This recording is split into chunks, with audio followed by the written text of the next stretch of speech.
I think what I think is more interesting is that the Great Resignation is an indictment on decades of substandard corporate culture and poor leadership.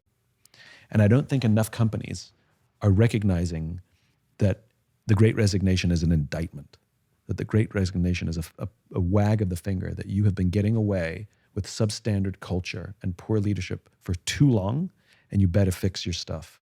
I think the companies that get the huge advantage moving forwards are the ones that teach leadership to their leaders, that teach these human skills that we've been talking about, that create a corporate environment and a corporate culture that I want to go to every day. And I actually form good, strong bonds with my new tribe, with the people I go to work with.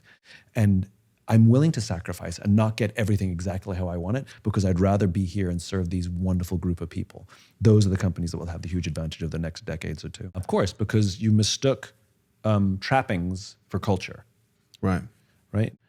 But this is a beautiful full circle we're going in from the very beginning of our conversation, which is to what end? To what end? Like, what are we doing this in service to? What's the bigger thing? That was missing. And that was missing. 100%. And that's where cultures become magic. But if you give them the opportunity to contribute to something bigger themselves, would they turn down a better paying job now? Yes. Right? But that's not cause. That's not purpose. And great cultures are organized to advance something bigger than themselves. They're not just fun places to work. You have to offer them a cause to join. Yes. And that's one of the reasons they join the companies, because they believe in the cause, not just because it's a job I want to do, you know?